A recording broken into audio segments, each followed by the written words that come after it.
It's a must play once they fix the video. Obsidian did an absolute bang-up job.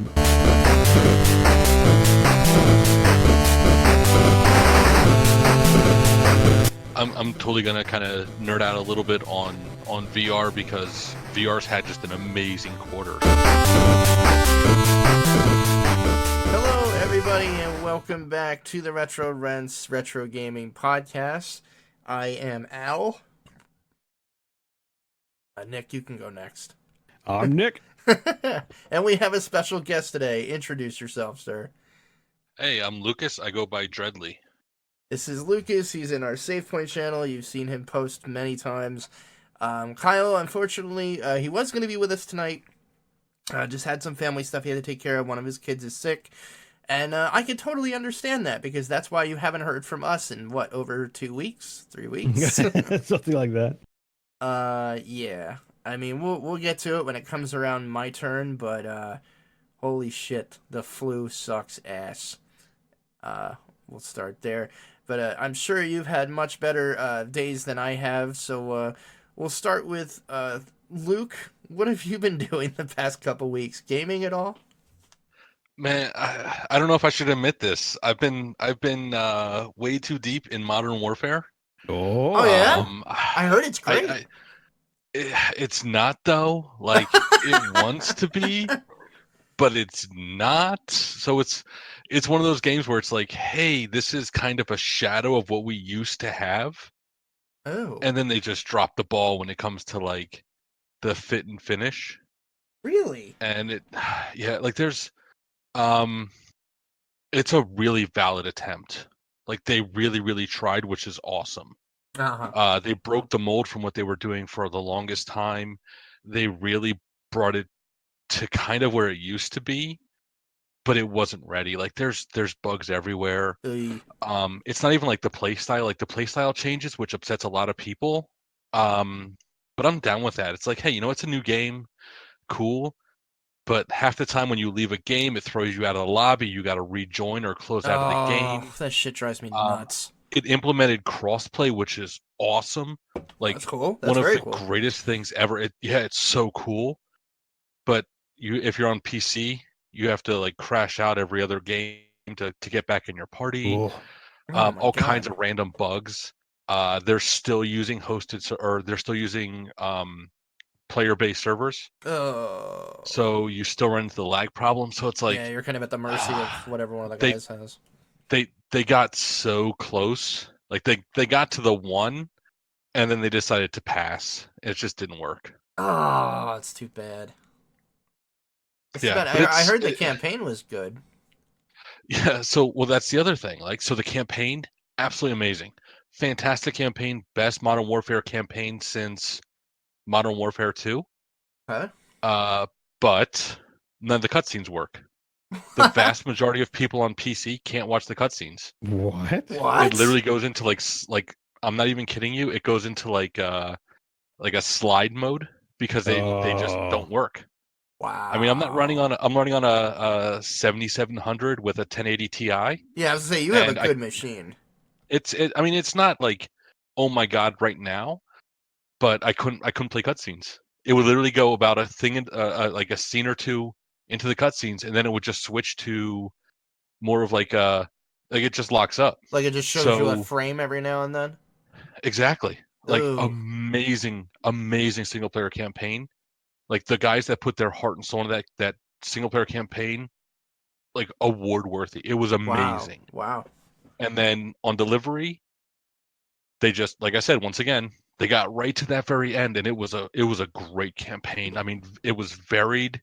There was a lot of cool random stuff you were doing. Like, I never had that, like, I wish this game was over kind of moment in the campaign, which normally you do.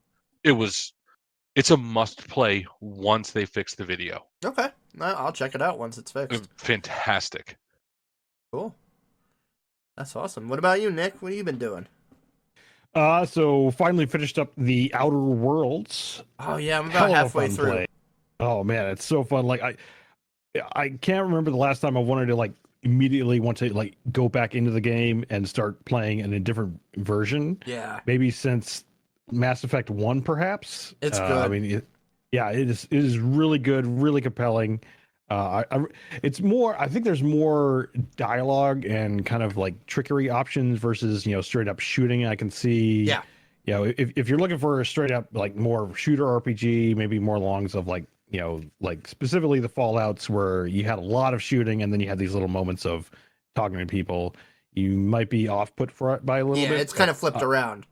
Yeah, it's definitely flipped around. There's a lot more story, depending on how deep you want to dig. Because if you kind of take it at a base layer of just doing like the main mission, it'll be fairly straightforward. But like, it's hard to explain in the sense that with Outer Worlds, it's all about kind of building these relationships not only with your crew, but even just like the mission givers, the colonists, Yeah, as you go along, and like what are you doing for them? How do you interact with them? Like, are you a complete asshole, or are you just trying to ride the neutral option? Do you favor the corporations, or it's do you hard like favor the too. people? It's hard to know what the right choice is in that game, and I think that's where I'm finding the writing to be something of a masterstroke, because it's like the first big choice that you get to when you're on the first planet you land on in the pod, where you're supposed to meet up with the guy and your escape pod lands on him.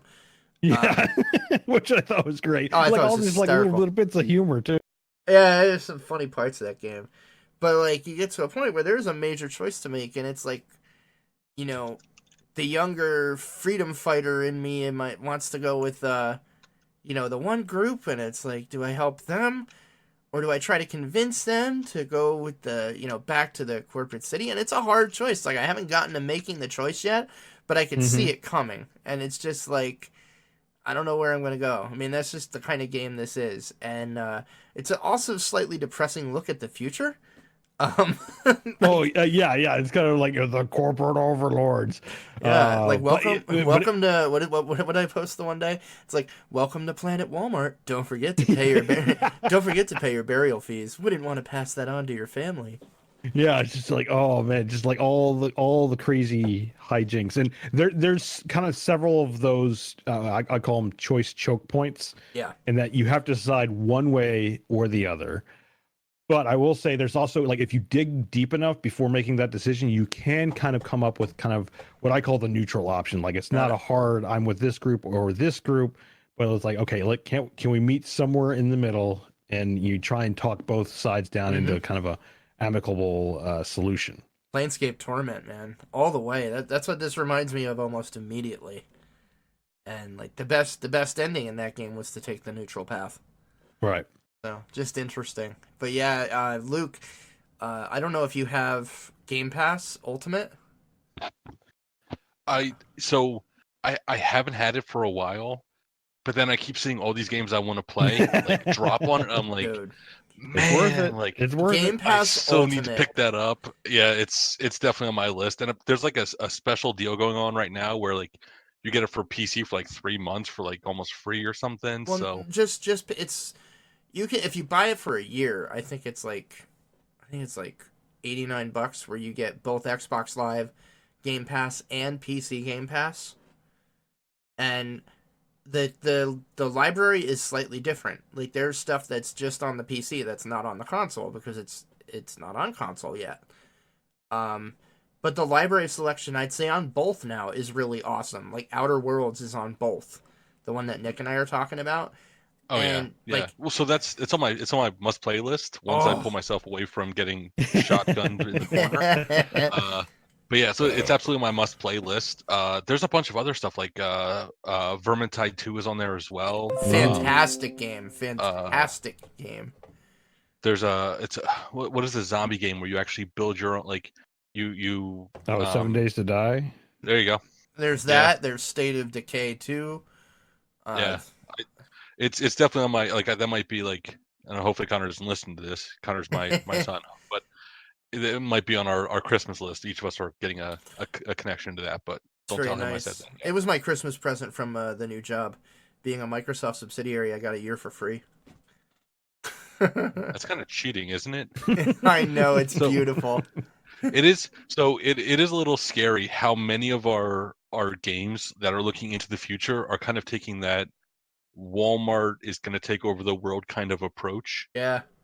Like if you think of like Outer Worlds or like Borderlands or so many other games are like, yeah, this is how we're going to end up. You don't have a choice. It's just how you work in their world. Welcome to the corporation. Oh, and Exactly. Like, are you going to be a corporate man or are you going to be the outsider? Like, that's the only choices. It's kind of scary. Brother, I'm telling you, the first 2 hours in Outer Worlds, you're gonna be like, this game is great, but this future's gonna fucking suck. It's not Star Trek. It's really, really well done. I think that game is just fantastic. So I actually started following the YouTube. You start diving down the YouTube problem, and I was like, oh, cool. Let's look into Outer World because I know I wanted to play it. Yeah. There's a speed run in like 12 minutes. I've been hearing devs that. Yeah. actually watch it. And like I was like, oh, that sounds awesome. I started watching it, and they're like, oh, I didn't know you could do that. I'm like, shit, I don't want to know about any of this stuff yet. I had to like stop watching a speed run because I want to play the game so bad that I didn't want to see how it ruined it. So if you beat it already, I think it's a 12.5-minute speed run. Yeah, I'm gonna check it out. Whole game. Oh wow, I gotta check that out when I beat it. And it's a beautiful game. Graphically, the game is gorgeous. I love it. Oh It yeah, looks amazing. it's fantastic looking Gorgeous. on PC. Absolutely, they did like Obsidian did an absolute bang up job. I didn't encounter any real issues with it playing, like no major game killing bugs. No, me neither.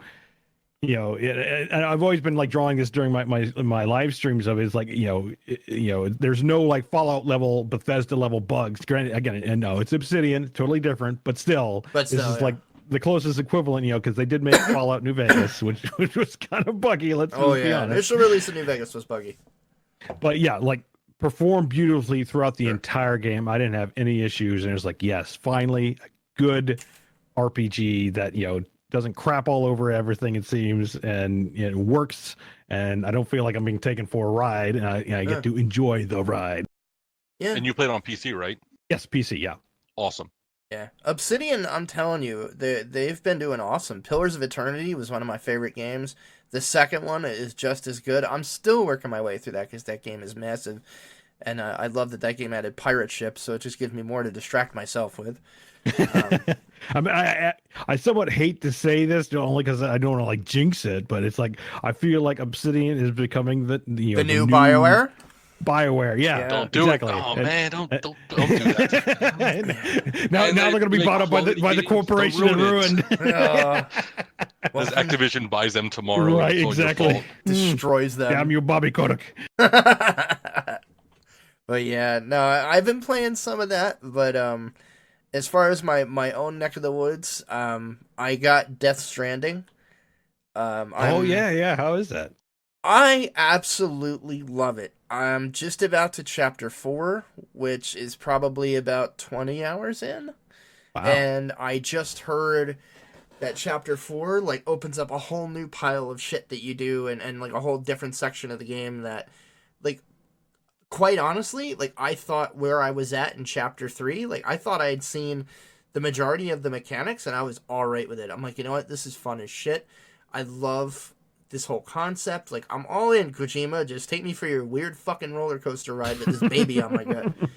And I absolutely love it. It's I've said this on a couple other podcasts and just to a couple friends in conversation. It is not for everybody. I can see this is a polarizing game in that you're either going to be in for the ride of Kojima at his most weird, making the game that he apparently always wanted to make, and it's so Kojima. Like there's some fourth wall breaking shit that has no business being where it is, and it's Kojima going, "It's my fucking world, bitch." Like you find there's like these pockets of civilization and these distribution centers where you do most of your deliveries to, and they have like a private room for you because you're a courier, and you can like rest up, you can rest your bridge baby, and there's a whole thing with that. I'll get into that in a second. Like there's basically to abridge the story, at some point when people started dying, the spirits didn't go across and they started finding their way back, and if intermingle too much with living material, they cause a nuclear level explosion. And they're vengeful and evil, and like you'll sneak through areas trying to deliver packages to some far-flung corner of, someone that needs medicine or something, and you're going through an area that's full of what are called BTs, and it's just these like giant shadow silhouette foggy things that apparently, because you are what's called a repatriate, where if you die, like you can actually control your, like, it's a weird like spirity realm, and you go towards like a pillar of light, and you can surf that and go back into your body and repatriate. Again, Kojima weirdness to the fucking max. And but because you're one of those, your bodily fluids hurt these ghosts. So like you make grenades with your own blood. Like you make grenades that just explode your blood over these things and it kills them. You can make weapons with your piss and shit. Yeah, in these private shelters, you can like take a shower and wash the ghost goo off you, or you can shit. And like he goes into shit, and the bathroom door shuts, and it's like AMC's Ride with Norman Reedus. And it's like, really, Kojima? Did you really do that? You're playing Norman Reedus and promoting a Norman Reedus. You're playing a character that Norman Reedus. Yeah, it's fourth wall shit.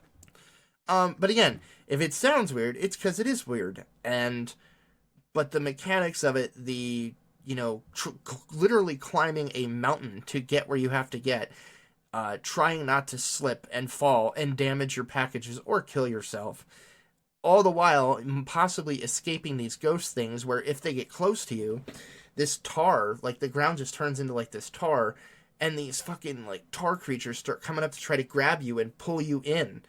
And like they could pull you over, and all of a sudden you're just sliding for like tens of feet, like super fast, until you either regain control of yourself or they drown you. And then like if you get, I just lost you for like 30 seconds and you came back. That's just me, or did Nick lose you too? No, it's fine on my side. Oh, screw you then. Not sure what happened to you there, bub. But yeah, and then like if you get up and you're deep in this tar, all of a sudden this like the BTs will form into like giant fucking sea creatures that try to kill you, made out of like ghost slime. It's the weirdest shit, and I can't get enough of it. Cannot get enough of it. Like it is just the mechanics, the loading up a shit ton of packages, trying to hide from these like encampments, or what are called mule, and it's basically these people that are obsessed with stealing packages, and like they're just crazies, and like you can fight them, you can hide. I mean, it's just so beautifully weird, and I'm having so much fun with it, and it's basically pretty much all I've played. I highly recommend it if you like Kojima games, and if you want to just play something different. Like there are times where this game is such a chill experience where I'm literally going through an area I know well, I've traveled through it. Other players have, you kind of share an instance with other players, but you don't play at the same time. So, like, you're rewarded for helping players build structures. Like, you'll see a foundation of a structure, and you can go contribute materials to it. And, like, eventually your part of the world, especially the earlier parts, starts building up. Because more and more players are helping out, like, or it's the same people coming back to, like, help build infrastructure now that they have more materials, because it makes it easier to get stuff back and forth. So, like, now there's a portion of my of the U.S. where I'm at that has, like, highways. And I can actually just get on a motorcycle and ride the highway and go between, distro centers really quickly. And you get points, like, if people use the stuff you build, just crazy shit. And when you're going through stuff like that, it can be so incredibly relaxing, where it's just like, yeah, fantastic. I'm loving every second of it. So I highly recommend you try it. I'm not going to say you'll like it, but I really feel it's one of those games you're either going to love it or you're going to be like, this is the dumbest fucking thing I've ever played. I can So your game is basically you work for Walmart delivering packages, and then you deliver a package to the outer worlds, and then you start playing the game that Nick's playing. Pretty much. It's all connected. It's all, I'm telling you, Kojima connects it all. He's a genius. And then you end up in a box you delivered. Yeah, right. So I played that. It's good. I played some of the new Jedi Fallen Order because I still have my Origin Premier subscription from last year. Ooh, how is that? That sounds fucking awesome. No. It's good. Oh man. It's good. I need to play more of it, and I think this just might be me. It's not hooking me. It's not Jedi Knight. No, this might be closer to Jedi Knight than anything that's come out in a while, because it's not an open world experience. It's a linear story, and it's not bad. It's not bad. Like I think I'm just too obsessed with Death Stranding right now to play much of anything else, and it's not going to tear me away from that at this point. So I'm going to finish that, and I'll come back to it. The only other thing that I am playing quite a bit of, because I did finally get a Switch. Yes, you heard it here. I finally got a Switch.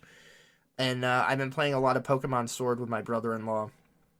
And I'm really enjoying that. I've basically been playing that at night when I'm just chilling on the couch, or if wife's watching Walking Dead or something.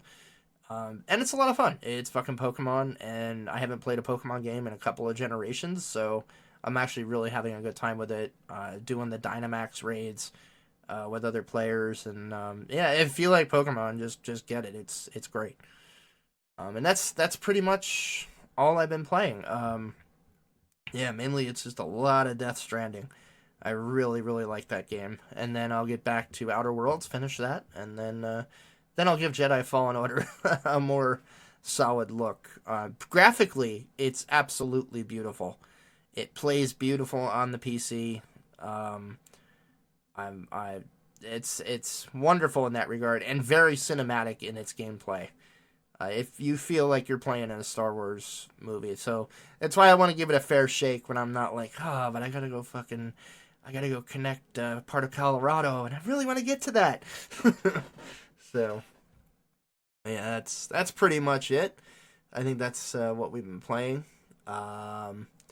We have some releases coming out this week, and stuff that's come out since we've podcasted last. One thing I want to talk about with the group, because I think it was everything we thought it would be and more. Disney Plus. I say it's a home run. Absolutely. So I don't have it yet. So full disclaimer. But if any of the people who I've talked to online or that are on my Facebook feed have any indication, it is like Disney crushed it again. The right price point, the right content, the right everything, and The Mandalorian is supposedly amazing. Yes, it is so good. It's so awesome. Good. It's awesome. Like I've been saying, it's the base space western we've got since Firefly. Yeah, best. So do I get it now, Yes. or do I wait until the whole series is out so I can just binge it the entire way through? Get it now. Yeah, get it now. Get it now, because there's a lot of good stuff on there.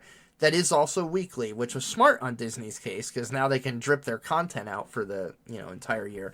But there's a lot of good things that make it worth getting now. Obviously, the entire Disney movie library is on Disney Plus.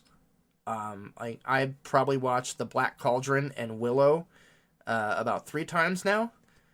I forgot about Willow. I forgot that was Disney. Holy shit! Yeah, and they're making a continuation series. Oh no shit! Yeah, it's going to be coming out on Disney Plus. It was confirmed. So yeah. So that's there. But that's what I mean. There's a lot of stuff like that where you're like, I didn't know that was fucking Disney. And so there's a lot of stuff on there that is worth it. And I'll say it again. I put in the SavePoint. Black Cauldron is one of my favorite Disney films. It was a mid-'80s release, animated by Don Bluth, the guy that did Dragon's Lair. And very dark, and just great. And there's another series on there that I'm really into called, was it Inside Imagineering? And I haven't watched that. Is that good? Disney, right? Yes. Within the animators? Yes. I've been watching the Jeff Goldblum series. Yes, that's great too. It's so quirky. And it's just crazy. I can't help but continue to watch. I know. Like, I sat there and said, I just have a new life goal now. I want to get famous enough to where I can go and have ice cream with Jeff Goldblum. It's so fascinating to watch. Disney Plus is well worth it, and we had talked about it. I think after the D3 or not D3 D23 conference, Yeah. and like the laundry list of not only what's going to be available, what they're also creating is just huge. It's enormous. I mean, yeah, I mean they've already confirmed a chapter or not chapter 2, but a season 2 for Mandalorian. Oh, dude. Kenobi series is next year sometime. And Ewan McGregor's playing that. Yeah, Ian McGregor's reprising that. And you know, Marvel's doing like a whole slew of things that has piqued my interest. So, yeah, I'd say like getting on board now. You know, if they run a Black Friday sale, it's the only way. You know, it's like maybe like wait for Black Friday, Cyber Monday, just to see. You know, do they do one last additional like, hey, you know, because I noticed they've been doing a lot of that. Like they did the 3-year contract thing. That was like right after D23. Now there's like a Hulu bundle. But I think Verizon and I think one other had like some kind of free year combo going on. And, you know, at least at launch here. So maybe they'll do one last for the holidays, pick up Disney Plus. That'd be what I'd wait for. If not, you know, get it then. Yeah, and you can bundle Hulu with it as well. So with the apparent overwhelming success of The Mandalorian and bringing it back to video games, do you see was it 1313 or whatever do you see that coming back out and being like a thing again, or do you think that's still kind of dead in Activision's vaults? Well, that's the problem is who owns that. But I wonder. I will say, and again, you know, I don't want to spoil it for anybody because it is so new. The Mandalorian is fucking fantastic. It is just great. The first episode, it just has you hooked. From, I'd say, the first minute, I was like, all right, fuck it, I'm in. This is great. Yeah, it's a ride. And here's the thing. We're up to the 3rd episode, and I'm waiting for the other shoe to fall, because eventually you'll have you know some episode that's like, okay, it's not necessarily bad, but it's kind of meh. I don't know, it just feels like the ride keeps going and going and going, and it hasn't, like, there's no stopping it. It is balls to the wall. I've been impressed. Breakneck pacing, and I didn't even realize it was him till the end credits, because I made it a point not to read anything about it. You know, I really wanted to just go in and enjoy it. I didn't know that was Pedro Pascal. Yeah. Oh, and he is so fucking good. Not that if I knew it was him, it's one of those, like, I'd be like, oh yeah, of course this role is that good. It's made for him. But, yeah, no, it is a masterpiece. I'm loving it. And I agree with you. I do think it is the best space western since Firefly. I'd say in 3 episodes so far, it's even better. I mean, it's just, what an interesting piece of the Star Wars universe. And it took me a bit to... Because, again, I didn't read anything about it, and it took me a little bit to figure out, okay, this is after the original trilogy for sure. Basically, from the wiki, without getting too spoilery, basically, it's 5 years after the events of Return of the Jedi. So the Empire's in the midst of falling. Essentially, there's a quick scene, again, not spoiler territory, where they say, with Carl Weathers, Imperial credits. Yeah, and he's like, oh, if you didn't notice, the Empire's kind of gone now. Yeah, and the New Republic itself hasn't been set up either. So like, there's no like kind of new interim. Yeah. So it's like local currencies are the only thing that kind of work, and the Beskar.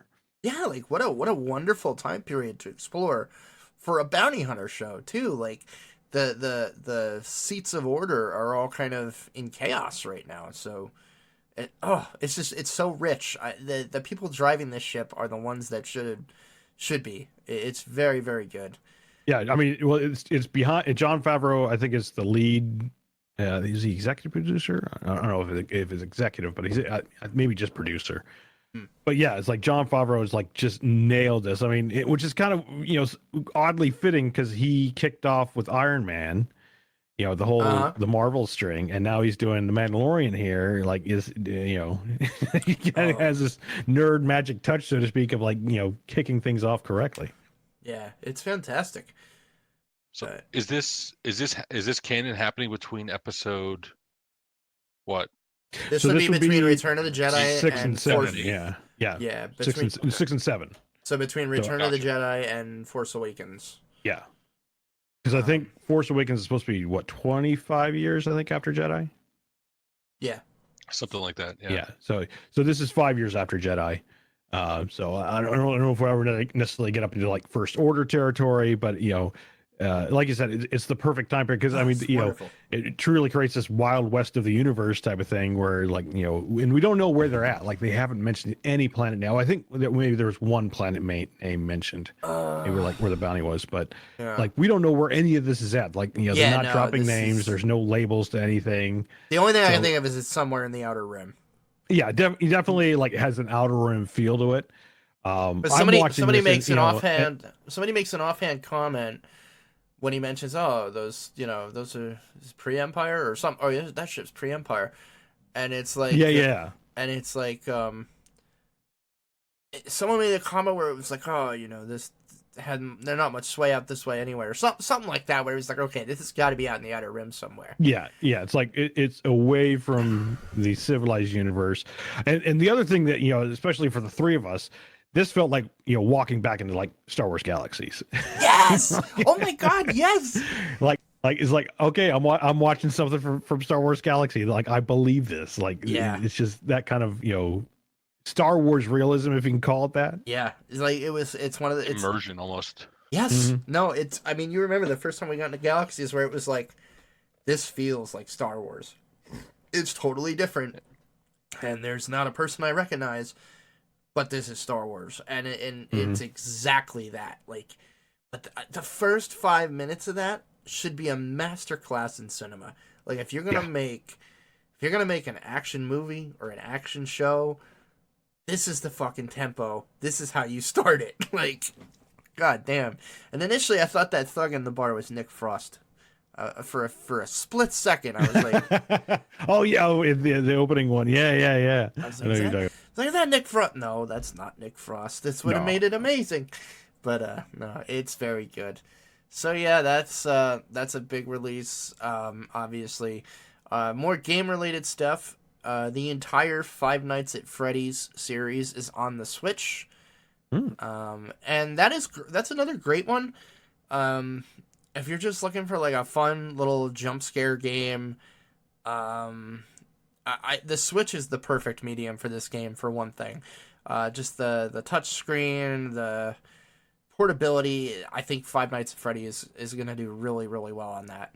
So no matter what platform you have, it's pretty much been released on everything at this point. If you've never played it, highly recommend picking it up. It's a lot of fun, and yeah, it'll make you jump a few times. It's definitely a jump scare. Like, it's not like a build up. It's like ooh, I scared. Where Okay, the fuck good did for that the thing third go?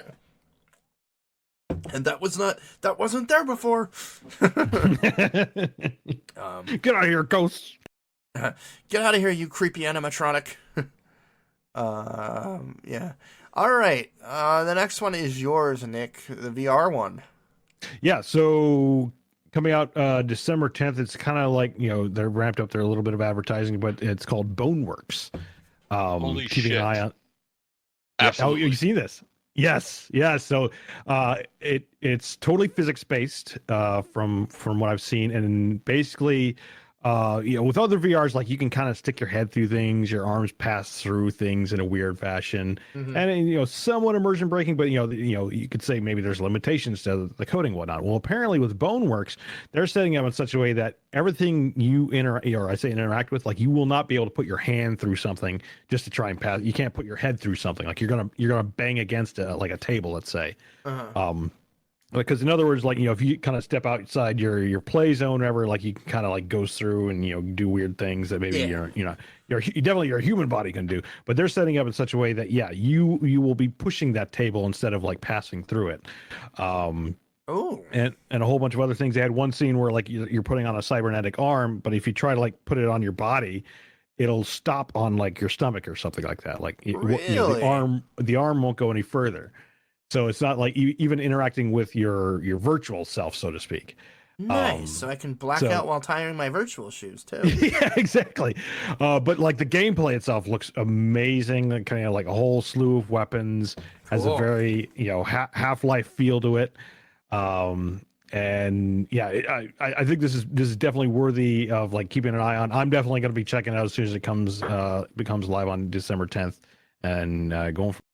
So I'm totally gonna kind of nerd out a little bit on VR because VR's had just an amazing quarter. So uh, VR got its first AAA release in Asgard, I think is the name of it. Oh Came out yes, like a yeah, month yeah, ago. yeah. How was Just that? Yeah, that's so I haven't played it yet, which is a problem once again, Modern Warfare addiction. Um, but across the charts, just amazing, amazing. It's getting blown up on Reddit. Looks just awesome. Um, it once again first AAA style full blown experience for Rift and everything else. So that came out, and then uh, this Boneworks game finally gets announced. So Corridor Digital is kind of the split off from Rocket Jump. If you remember those guys back in the day, they made Rocket all the Jump. really cool YouTube videos of like all the Yeah. bullet effects, and they made like a couple Yeah. ones where you shoot flowers, and they made some amazing modern warfare ones. Yeah, I remember those Um, guys. so Those they people, I split, should say, not guys. huh? No, I remember those people. Yeah. Yeah, so like huge number of views on YouTube. Like they were like real pioneers. They kind of split up, did like the video game high school thing, and then they split after that. Yeah. And half of that team, Brandon and some other guys, went and made this whole Boneworks game, and Wow. it's been looking sick for years, and now they're finally ready to release it. And to Nick's point, this looks ridiculous. Like they're in their clips, they're showing people like jumping up and like knocking like ammo off top shelves and how you climb the shelves, and it looks just amazing.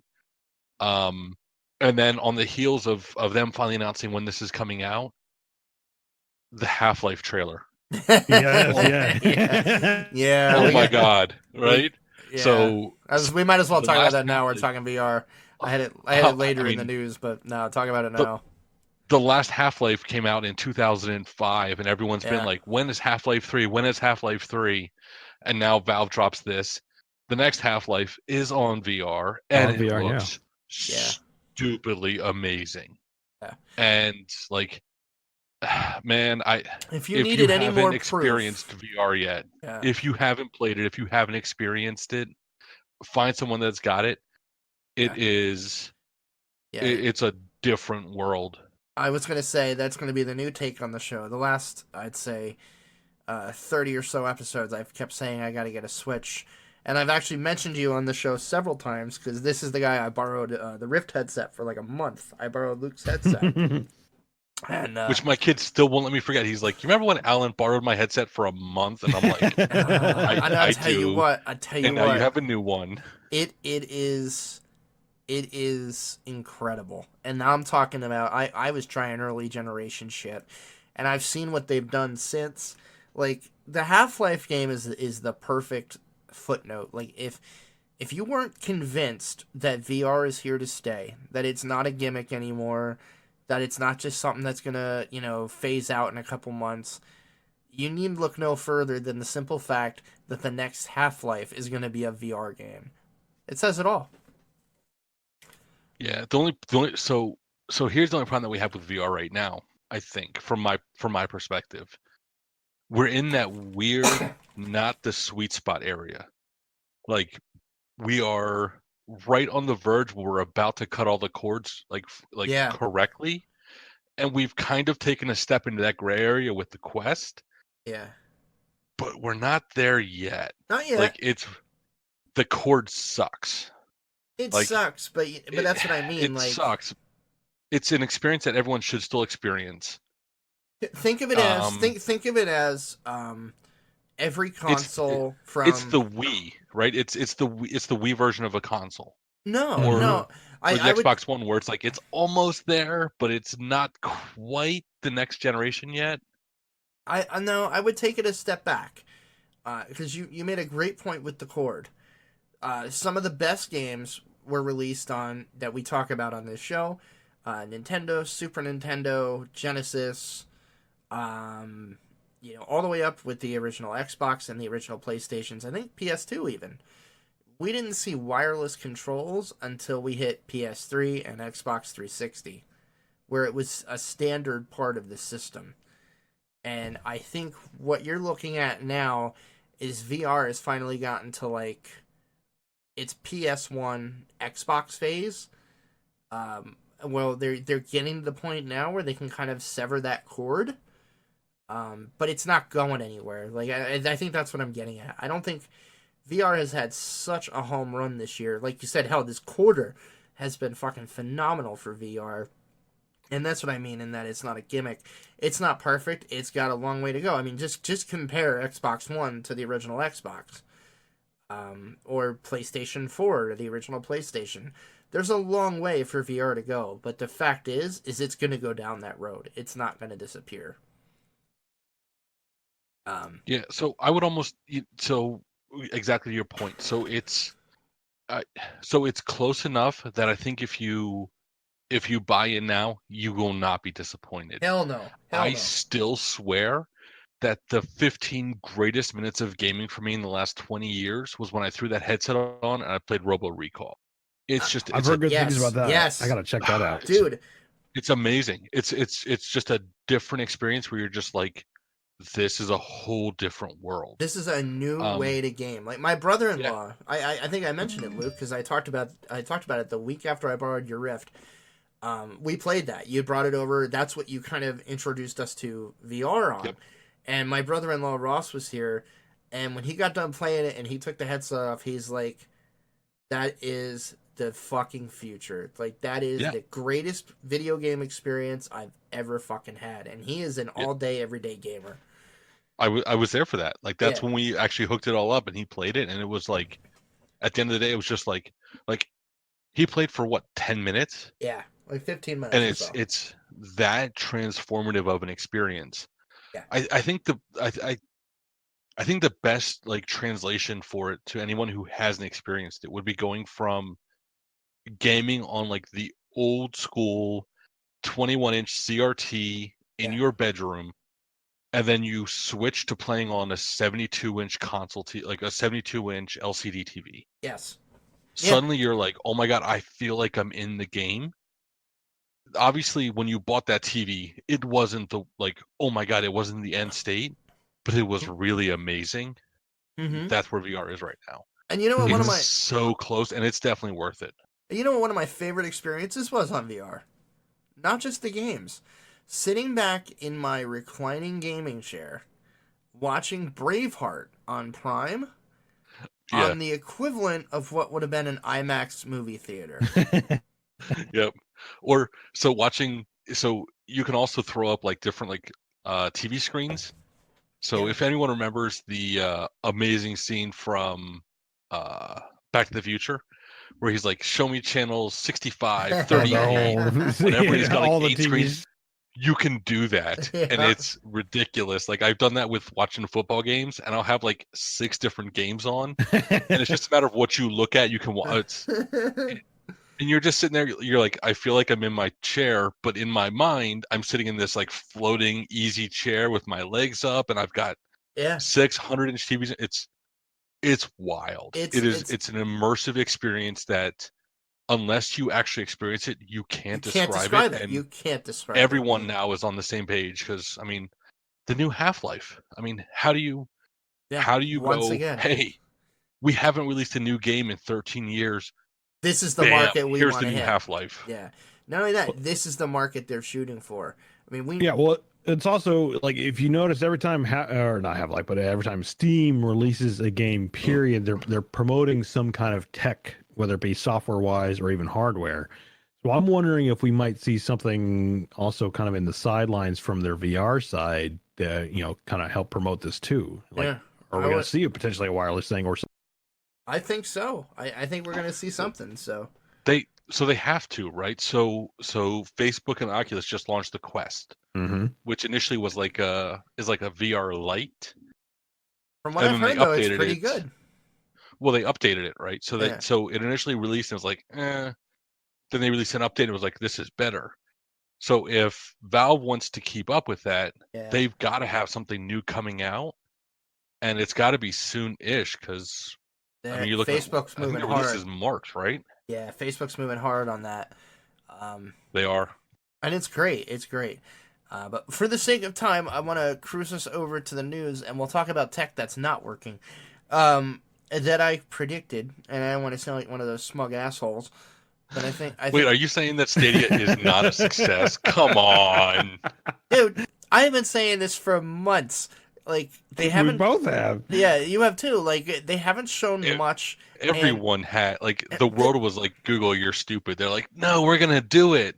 it's Okay. like, well, it's like, did they not think of the fundamental problem of networking? They could have the Rambo 9000 fucking routers, switches, network infrastructure, the most powerful shit you could have right in the middle of the valley in California, pumping it out to us as fast as it could possibly go. And then it hits Pennsylvania's internet infrastructure. Like, it's just not there yet. And it's exactly what everybody's saying. There's lag, there's latency between button presses. It might work for some games. Like, I'm sure it's fantastic for Hearthstone, but who needs that? You can fucking play that online. Like, it's just not there yet. Like, I just don't understand. Like, I know Google is a company that loves to push the envelope and stuff, but it's one of those things you have to be so careful if you're going to try to find a market. And I feel like VR learned this lesson pretty hard about, I want to say like 10, 15 years ago when the technology first started coming around. And it's like when you do that initial probe to see, oh, let's see how good this is, and yet your hardware is not there and the infrastructure isn't there to support it. You're pretty much setting that back, which I'm fine with. Like, I mean, I don't like the idea of just a streaming video game service. It's different. Like, Game Pass is different. I'm downloading it to my console that is built specifically for gaming, or my computer. Same thing with PS Now. Like, unless it's a PlayStation earlier generation game, those you're streaming just because they don't want to emulate it in the hardware. I get that. But the rest of the games that are PS4 and PS Now, you're downloading to your console. It's the same principle. They don't want to stream it if they don't have to, because it's just not there yet. And I Well, don't. kind of the other conundrum to this is the people who could afford, like, basically you need, like you said, a really kicking internet to be able to get this to even work.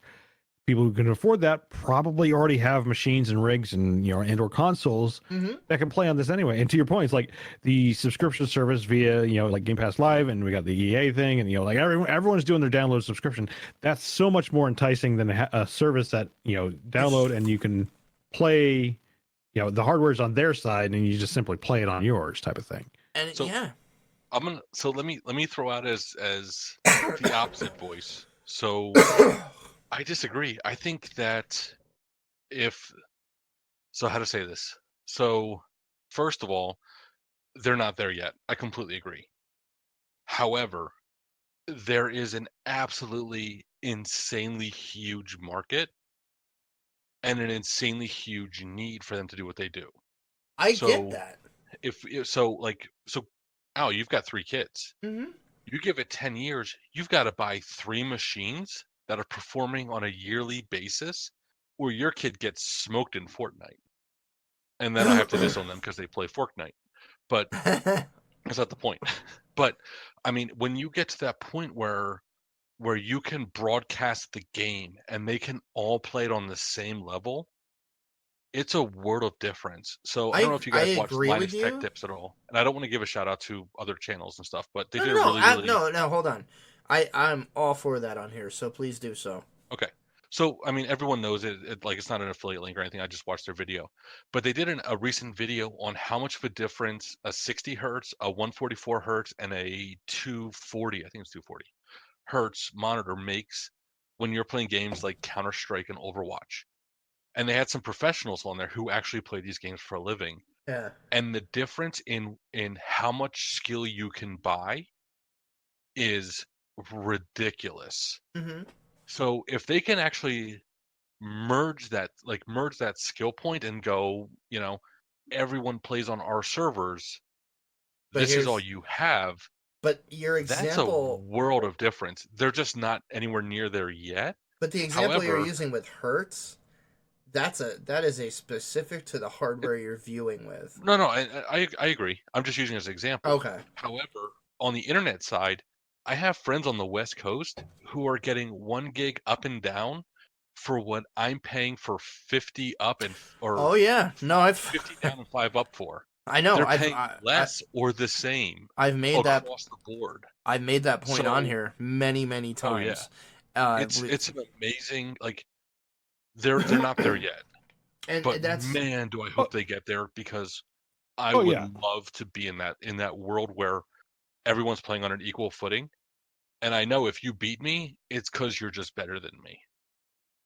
Yeah. Well, and I don't think any of us are saying like, oh, this doesn't make it. Period. It's like it's not ready today. No, like and that's the nationwide infrastructure isn't there yet. Yes, it can work absolutely. Like I've talked with some others who amazingly funny enough out in California where they're like, yeah, like they're not having too much issues with it. They can tell slightly. Audio's maybe just a little off, but for all intents and purposes, it works for them. But it's like, yeah, like you said, like you get out here or you're getting into rural America, there, it's like it's not going to work for them and it's not going to be feasible for them. yeah, and that's what I've been saying on here for a couple months is that yeah, this might work great out in California where the internet infrastructure is almost to the point where Stadia needs it to be successful, and that's the point where it's like to me. If you're just probing the market with this kind of technology, okay, go for it. But the amount of money that I've heard they've poured into this, it's like is nobody sitting there like telling you like, hold on, we should really cap this at some point because there's only so far we can go to where this is just not going to work. And but there's a whole lot of places on this globe that this thing will work amazingly. oh yeah, well. fucking Korea, fucking South Korea has one of the best internet infrastructures in the world.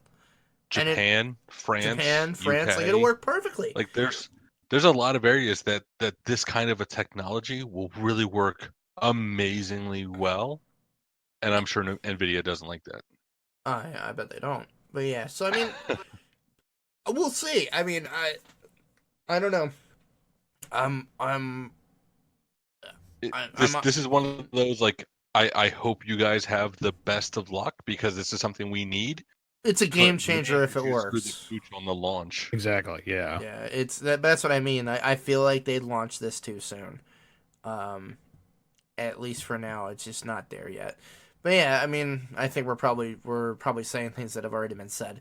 It's just too soon. It's not there yet. I'm sure 10 years from now we'd be saying singing a different tune if American broadband infrastructure decides to get its head out of its ass.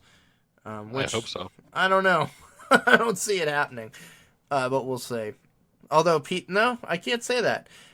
Since our last episode, Blue Ridge / PTD actually now removed data caps on the plan that I'm on. So mine actually dropped my price. They didn't change the data caps, but they dropped my price like $30 a month. Yeah, they dropped my price and they killed my data caps. So I have unlimited bandwidth, and oh boy, am I making them feel it this month just on fucking principle. So I may just have to buy like a new hard drive and just come there and just download everything on Steam just to see what happens. I downloaded 3.5. See if like someone knocks on your doors. I downloaded 3.5 terabytes just because I fucking could. There you go. I'm not kidding. But yeah. So that's Google Stadia. Some more fun news. Ken and Roberta Williams' house is up for sale. For those who heard our recent interview with Lori and Corey Cole, Ken and Roberta Williams were mentioned. They are the founders of Sierra Online, the creators of the classics like King's Quest, Space Quest, Quest for Glory, Police Quest, and Leisure Suit Larry, and many others. They are the founders of Sierra. They built this house in 1985. There's pictures of it online. If you have a cool 2.3 mil, you can go buy it yourself today and invite me over for milk and cookies. I will definitely fly out just to walk through this amazing looking house that is a spectre of the past. It is 1980s, early 1980s through and through. Tile, like small tiles everywhere. Like, man, it is every bad design decision made in the 80s. I love it. I look through it and I'm just like, man, I wouldn't buy that house if it was. Oh, I'd buy it in a It heartbeat. needs work. They got a stained glass window with the Sierra Mountain on it. They have another That I one. would keep. I would absolutely keep that. And then, so the worst part, Nick, did you take a look at the pictures? No. So it's literally like they've got a cool picture of this Sierra stained glass thing I think it's in the bathroom, right, Alan? It's in the bathroom, yes. So it's literally in the bathroom, right next to the carpeted floor, and the bathroom vanity that has like the super small tiles with the grout in between them. I was like, I would knock that entire bathroom out and just keep that window. Everything else needs to go.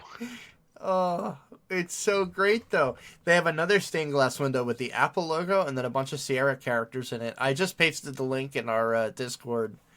Yeah, but that one's it's going to cost you extra to upgrade it. You can't maintain it. If anything happens, you can't work on it. Like it's just all kinds of trouble. I don't Really? care. It's a time capsule. I would just walk around in. Oh, I see. Oh, wow. That was an Apple joke. Oh, and now it clicked. There you go. Oh, I love it. Now this house is like, I don't know. I love the stupid design decisions of the 80s, and this has like all the Easter eggs of like all the classic Sierra games. It's like, oh, I love this house. I want it. Who wants to spot me a cool couple mil? 1 million. It's literally that house that you hope some investor buys, and they take all the really cool stuff out and they put it on eBay. So Yeah, like do an auction or people something. who really want that can buy it. Like Yeah. I would love to hang that awesome Sierra logo right. Oh, Like yeah. like give me that framed in wood, and I'll put it on my freaking wall. That'd be awesome. Hell yeah, it would. I'd do You it in can a keep your heartbeat. tile though. That's so funny. The next news item, this is the could you would you question. Japanese hotel charges $1 a night if you live stream your stay. I mean, how long can I stay? Like, I mean, do people Where really is it see in me in boxers Tokyo? walking around? It's- I mean, I I'm down. I didn't get the details. I saw this one on Kotaku. I was like, I'd even boink, I'd do whatever you want me to do.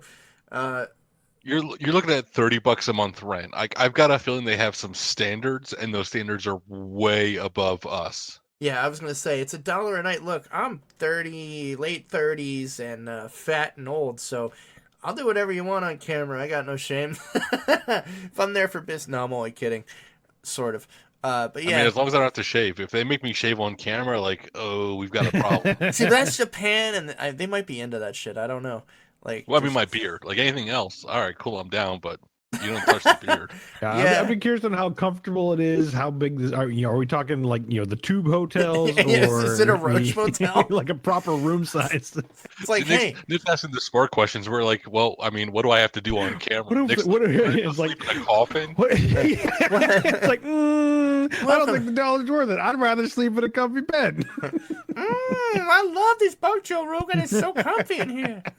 I mean, It's we're like a talking big roach Pokeball. motel. You got any rock? Oh man, yeah. So that's that. The next item got me really fucking stoked, and I have the article up here actually. The Witcher episode titles from the Netflix show have been released, and oh my god, like it's like they're just teasing us like with how great this is gonna be. Like episode 1, the end's beginning. A monster slain, a butcher named.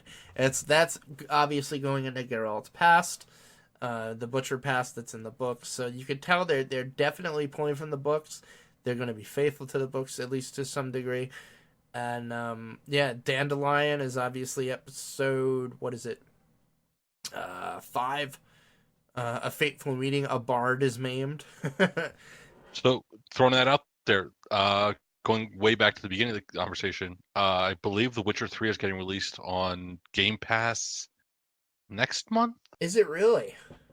It's coming soon. I don't remember. Don't quote me on the exact timeline, but that is by far my game of the decade. Oh yeah, Witcher I 3. bought the fucking. It is sure. amazing.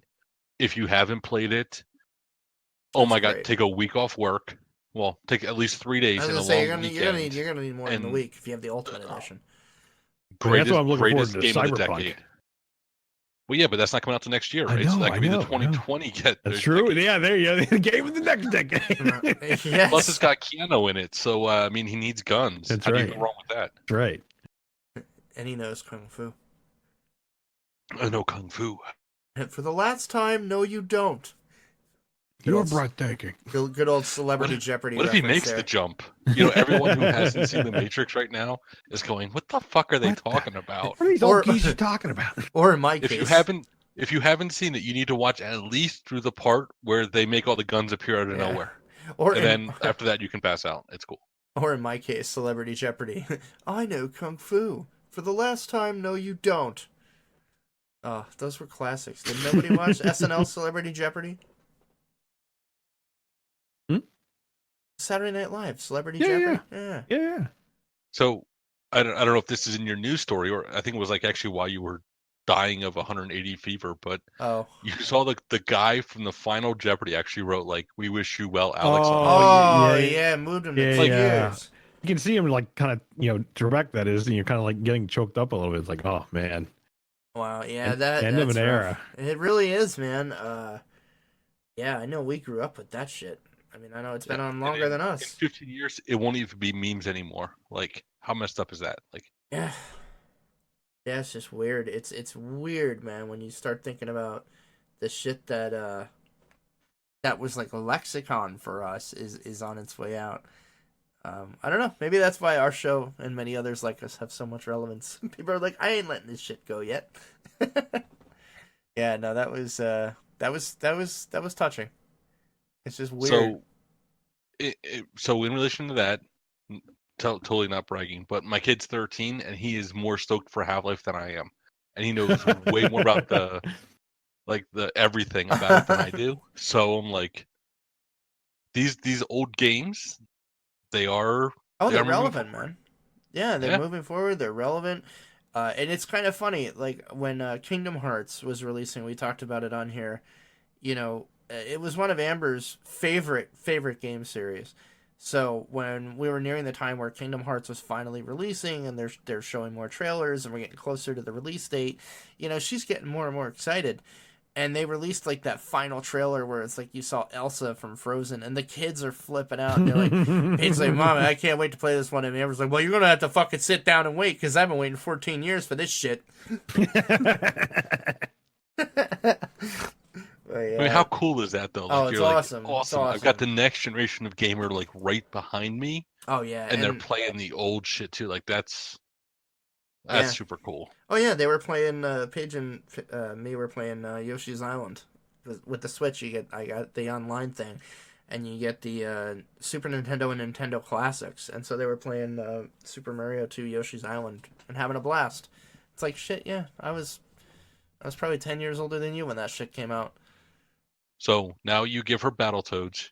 No, you make her work her way through that level until she gets to the level you can't possibly win. The speed bike level. And then level, she dies and you go, "You're welcome." Yep, I still haven't fucking won the speed bike level. I always hit the warp that sends me like 6 boards ahead, and then I die immediately. No, even better. You make her play Contra and let her get killed like a bunch of times, and then you have Kyle come on here and do it like no death style. Be like, did you hear the episode where he finally did the no death run? I saw it on Facebook. I'm like, man, I can't get out of the first level without dying, and you beat the game. Like, that's a whole different level of holy shit. I watched his Extra Life 2 years ago where he was attempting it again, and like my heart just like fell out of my chest when he died, and I was just like, no, like I thought I was gonna witness history, Theretrorents history here. Like Kyle was gonna do it. Like, I know how hard he's been working on that. So when he posted that, we were like, Kyle, you did it! Oh, too much. Another news item I really wanted to get to, because the last episode we did release was our interview with Lori and Corey Cole. And we were helping push the final 72 hours of their Kickstarter for Summer Days at Hero U. Thanks to fans, backers, some people I know that listen to the show, and some hosts of the show who contributed as well. They made their Kickstarter and then some to get 2 extra backer bonus goals or whatever. So Summer Days is going to get made. I'm still talking with them a bunch and kind of hanging out as part of this process. So I'm looking forward to having them on again as the game starts really taking shape. They have a demo on Steam. that we've already mentioned. And no, I'm very happy to announce they made it. So it was really cool to have been a part of that. And I just want to send them a quick thank you for coming on the show again. And it was really cool to kind of help push that over the finish line. And I'm happy it happened because adventure games, which I love, and I know there's not a huge market for it. So it's always cool to see kind of that old style in a new way. Apparently, the way they're doing this, which sounds like so much fun, is going to get made. So I'm happy to say they did it. And congrats, Transolar. We love you. Finally. Awesome. Congrats. Yeah. I look forward to that.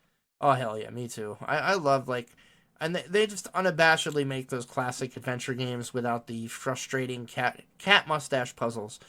Cat hair mustache puzzles. Yes. Blah, blah, blah, blah, blah. Where are we? Yes, we already talked VR Half-Life, Alyx, March 2020. So yeah, again, if you needed any more proof that VR is at least here till 2020, Valve is going to be making the next Half-Life on it. I cannot wait to play it. So that is going to be the new theme of the Retro Rents is Al needs a VR headset. So there's a bunch of really amazing games out there. Mm-hmm. Have you played From Other Suns yet? Have I played what? From Other Suns, the one I was playing with Jeremy. Yeah, so super cool game. Really cool mechanics. But there's been a couple since then that have kind of pushed it forward. I'm sure. Blades and Sorcery is kind of the new standard, if you will. If you haven't played it, it's awesome. You basically are sitting there fighting in more or less real time with other people. Mm-hmm. It's awesome. Check it out. Any questions on stuff you want me to check out on VR, feel free to post it up. I've got the Rift S and a standard Rift. Mm-hmm. And I will absolutely put my kid through the paces and make him test anything out you want. Oh yeah, and especially if it's really stupid. And that goes for just again, post it up in the SavePoint. Like I said, Luke posts there a lot.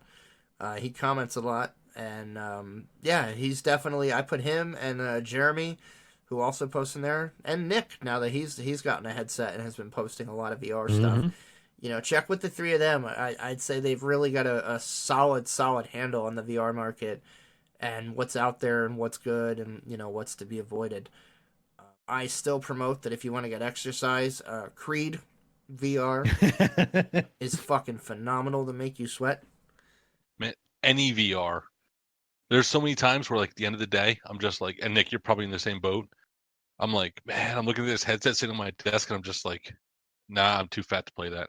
I'm like, I will try that tomorrow. I'm not putting that headset on tonight. I'm too tired. Yeah, well, it's definitely like, because Monday's my VR night, essentially, that I'll stream. And I kind of make sure it's like, I got to make sure I have enough energy levels depending on what I'm playing.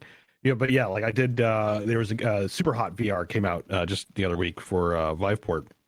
So fucking good too. Oh, so amazing, good. Must but buy man, game. By the end of it, I was just like drenched in buckets. Like I did not expect it to be that much of a workout, but it was. It was just because I was just like moving all around. I was doing like matrix moves and all this kind of stuff. And it's like, woo!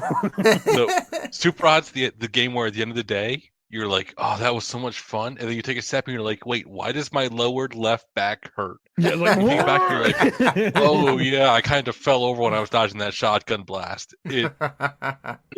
I think it's actually on PS4 as well. PS4 VR has Super Hot. I think it released. Oh yeah, it's been on there for a long time. I think any VR platform is, and it's one of the must-buy games for VR. It is. Yeah, I've heard that one. Like that one, Beat Saber. Fantastic. I've yet to play Beat Saber, but that looks like a lot of fun, a lot of rhythm stuff. There's one that's coming out. Well, it's already out, but I'm waiting for it to hit Viveport. So we talk about these subscriptions. Like I would hands down, whatever set you get, make sure you pick up the subscription service. So I have HTC Vive, so I use Viveport. You can get Viveport on the Rift as well. On the Yeah. It's like you can jump through a few hoops. I'm probably eventually gonna do that when I go to try eventually play. I do want to play the Star Wars VR. I did Viveport. Immortal Vader. Yes. Those. Yep. So I'll probably have to, figure out what hoops I need to jump through to get that to work on the Vive. It was not. It was honestly not difficult, but like I don't know about the Rift one, but I when I was borrowing Luke's Rift, I jumped on Viveport for a month so that I could pick a few and play around with them. and it was But yeah, pretty seamless. it's definitely worth it because, like, there's a lot of games that are like, okay, they're maybe only an hour long. Sometimes they're even less if they're like more like what I consider tech demos. But it allows you, yeah, to kind of see the gambit of like what you want. Obviously, there's going to be the tentpole ones, like we're talking about like um, the Half-Life one coming up, and Boneworks, and like Super Hot VR, like like if you don't have those, like those would be definitely purchases. But since they came in through the Vive ports, like I'm enjoying the hell out of them. So I still Nick, enjoyed the. Oh, go ahead, Luke. I'm sorry. So Nick, I don't know if you've gotten the joy of the experience yet or not, but have you played a uncomfortable VR experience yet? So yeah, I tell this is part of my VR journey. So when I first got it, obviously Steam, I had a couple Steam games that were VR capable. I think he's talking right porn. out of the gate. What? Are you talking about porn? No. No. It's the VR sickness problem. Yeah, the VR sickness. Yeah. And Subnautica was like, I played it in regular, that was mine. and it's like, I'm gonna do Subnautica VR. Slapped it on, I was like, it takes like 3 hours to come back from. Oh yeah, same thing. Yeah, and everyone I talk to does the same thing. Like everyone has Subnautica for some reason. They're like, oh yeah, this has VR. I'm gonna try it. And like first minute, it's like, and then it takes you like 3 or 4 hours just like pull out of the nausea zone. And I'm like, yeah, same thing happened to me. And the problem is that VR was tacked on as hell. And now that I've played actual like proper out of the gate VR games, like proper, and having a whole bunch of fun and not really getting that much motion sickness. No, it has to be designed for it. Yeah. So the problem with VR, in case anyone's going, what the hell are they talking about? See, I didn't say the F word. You're welcome. No, I say it all in the case time. anyone's like wondering like what the hell they're talking about. So if you think of like a roller coaster where you're looking straight ahead and you expect something to happen, and all of a sudden your eyes go in a different direction from your body, you get really sick. Your brain does like disconnects from your eyes. Your stomach gets upset. It's full on motion sickness. So when that happens in VR, what typically happens is you're doing an action and your eyes think you're going to do one thing and your brain thinks you're going one way, and then your eyes go.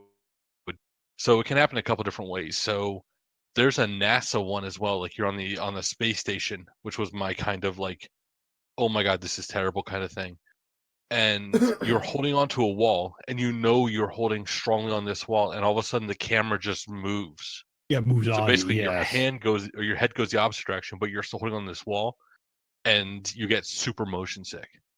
Like your brain just forgets why you're doing what you're doing, and you get sick as hell. It takes hours to go away. So most games on both Steam and like Oculus Store will actually tell you a comfort level. Comfort rating. Pay attention to that. You might think you're really badass and you're like, I don't care, I can do intense mode.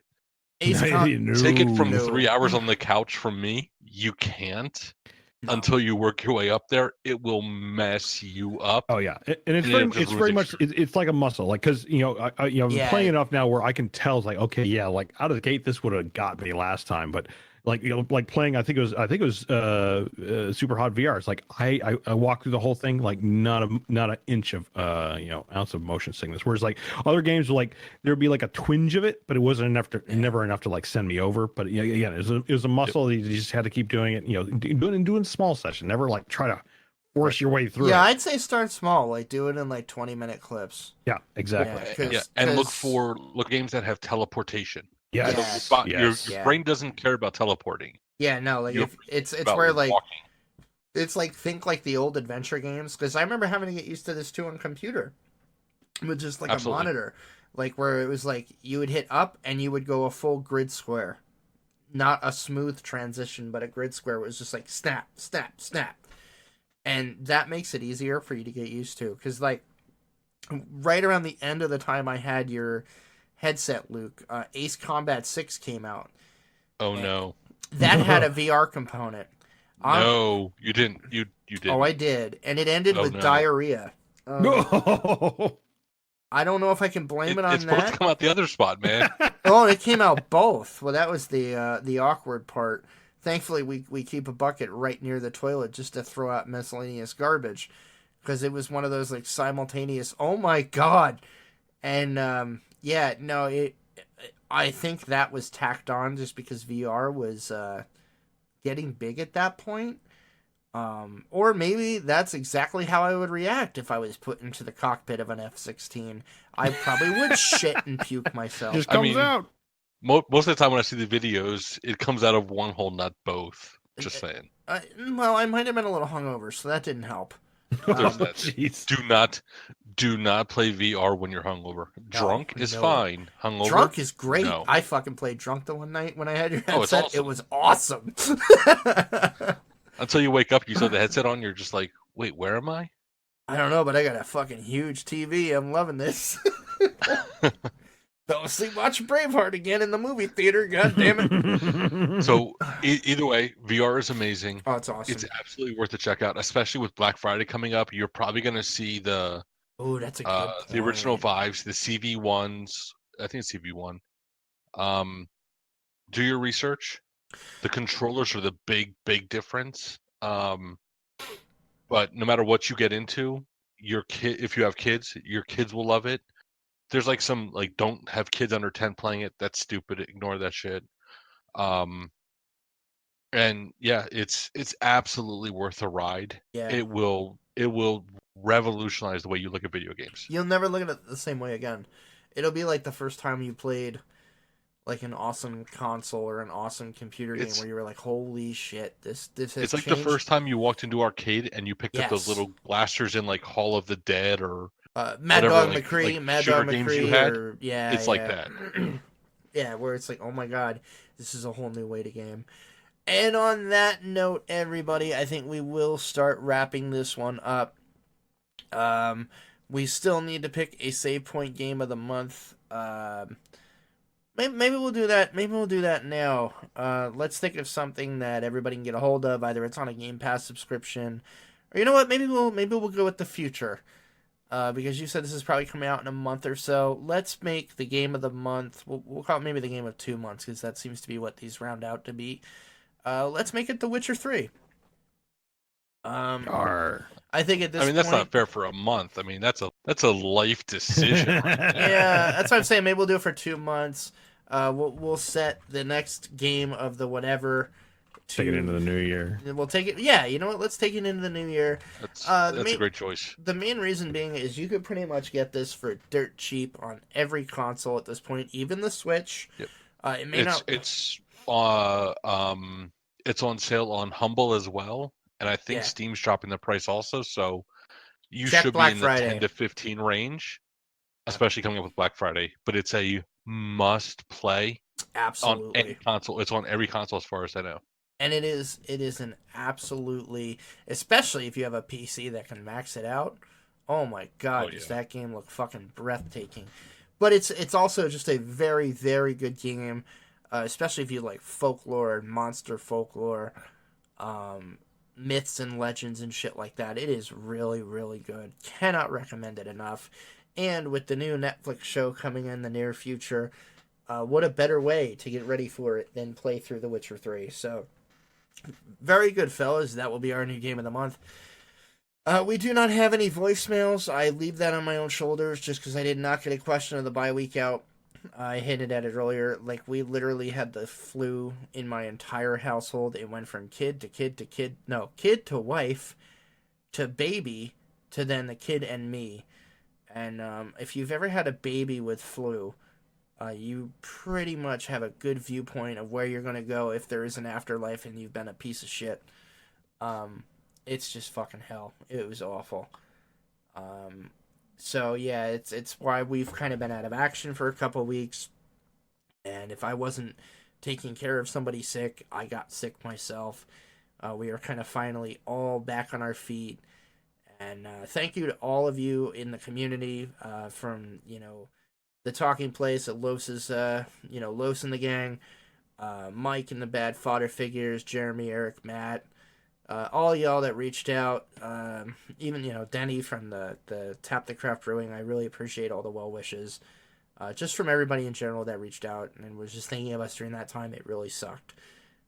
So thank you all. I might have missed some people there. I really do appreciate it. And we will be back to our usual bi-weekly schedule from here on out, barring we don't get Black Plague, at which point I'll just put a yellow flag up on my Twitter profile. You'll know what's going on. So other Bring than out, yeah, bring out your dead. I'm Bring not out quite your dead. Yeah, you know what? You know how you know we're getting fucking old? How ancient do we feel making those references? Where it's like we used to be able to enter a room and do that and know that at least half of the room would go, I'm not quite dead. And now it's like we just get looked at like we're fucking Like, nuts. what? That's literally our Thanksgiving movie. Watch that every Thanksgiving now. I'll be watching it for sure myself. There it is. Either that one or what name are you calling him? Brian. Life of Brian. It's the best. Speak up! Good shit. And on that note, we'll end on conclusions, final thoughts, and shout-outs. Let's start with you, Luke. Any person, cast, show, whatever you want to shout out and bring to the fans' attention. Modern Warfare, it's solid. Don't buy it yet. Wait a little while. You can't beat the Assassin's Creed games for oh my god, amazing. They've just been keeping me entertained in the background forever. And really pay attention to that VR scene. It is getting ridiculous if you haven't invested in it. Black Friday, Christmas sales coming up. Buy your new stuff. It's going to be amazing. Oh, and Odyssey is the shit, isn't it? Oh my god. I can't stop raiding fortresses and just murdering everybody. It's ridiculous. It's a wonderful game.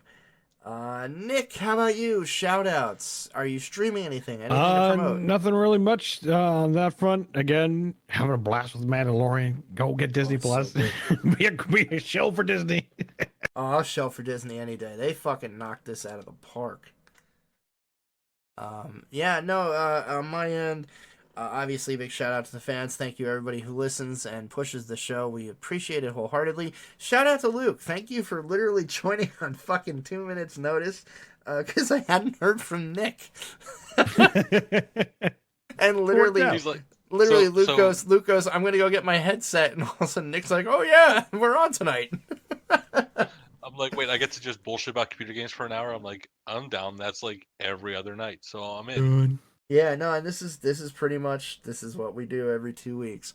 So thank you, Luke, for showing up. I really appreciate that. I know it was short notice, and wow, you just fucking fit right in. You know, I have to break a fourth wall here.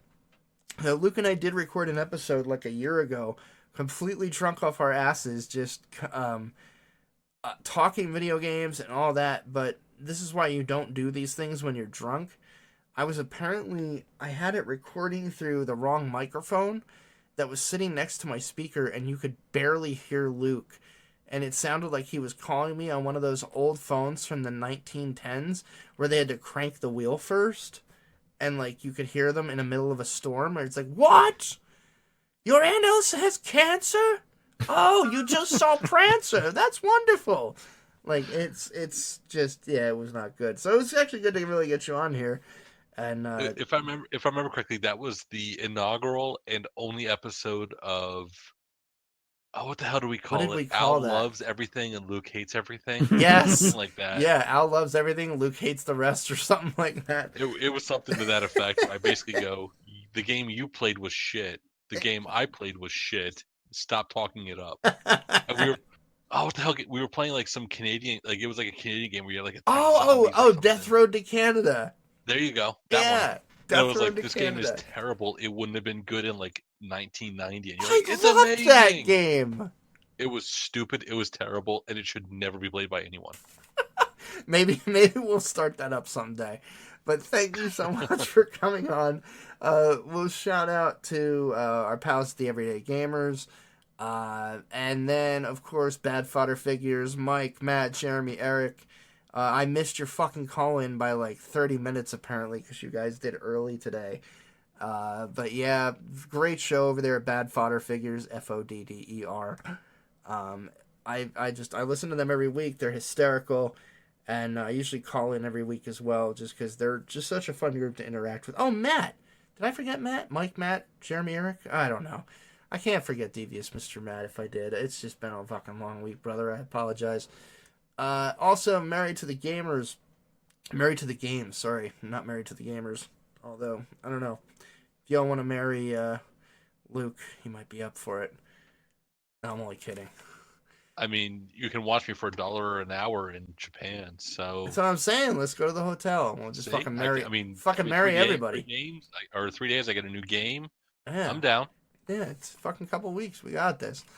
And then finally, a big shout out to Tap the Craft.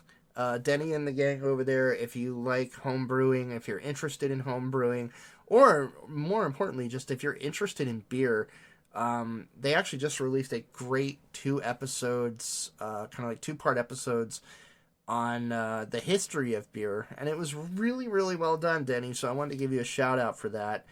And it's just a great podcast on the history of craft brewing and an educational show to kind of they explain all the different kinds of beer that's out there, styles of beer, how they taste, where some of the good ones are, who some of the great breweries producing beer. And they're actually one of the places where I heard about my current favorite, and it's what I've been drinking tonight, is from a brewery here in Pennsylvania called Victory.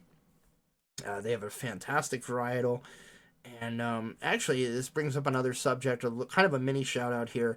If you have Prime Video, there's a phenomenal documentary on the Prime Video thing that's like included with your subscription on breweries in Pennsylvania that I was completely hooked on. I've got about probably 30 minutes more to watch on it. It's called Poured in Pennsylvania, and it talks about the extensive history of craft brewing in the state of Pennsylvania, interviews the owners of Yingling, and then goes into this massive craft brew scene that I've drank a lot of Pennsylvania craft brews, and it never really occurred to me, like, wow, we do have an unusually high number of breweries here. So check it out. It's pretty informative, and it's a good documentary. And again, check out Tap the Craft. Great show. Finally, where can you reach us? Obviously, our big headquarters is the SavePoint. It's our Facebook kind of book club for games. As I mentioned, Luke, Nick, myself, we're commenting on there all the time. You can get there at tiny.cc/SavePoint. You can email us, theretrorents@gmail.com. We're on Twitter at theretrorents. You can get in touch with me at retrorentsal. And Nick is at Black Eagle Ops, OPS. Twitch, same deal, RetroRentsal on Twitch. Black Eagle Ops on Twitch. I will fully confess, he is way more active than me. If I stream fucking 5 times a year, it's probably a lot. It'll be entertaining because I'll probably be drinking and playing games where I just shoot random people. Yeah, but Nick, he does some really great stuff in the World of Warships community. Apparently enough where they actually fly him out and give him jackets. So that's right. No, you've been getting flown to events for the company that runs that, and you've been making a name for yourself, and there's a reason for it. Your streams are very entertaining, and he's definitely fun to watch. So I highly recommend Nick's stream on Twitch. Check him out. And other than that, this will conclude episode 50 of the Retro Rents. Thank you again, everybody who listens, who contributed to the Cole's Kickstarter. I know they were very appreciative of the little boost they got from us, and it's great to see that, you know, more great adventure games are getting made by the people that made some of the best games I've played growing up. And other than that, thank you again, everybody, for listening. Till next time, play games. Don't be dicks. No, play games, have fun. Don't be dicks. Anything else from the rest of the crew? You know, we gotta have Sean Connery give us a come on, Nick, step it up. Yes. That's apparently all the agreement you get from Sean. Yes. That's good enough. We'll go with that. Have a good night, guys. Good night, everybody.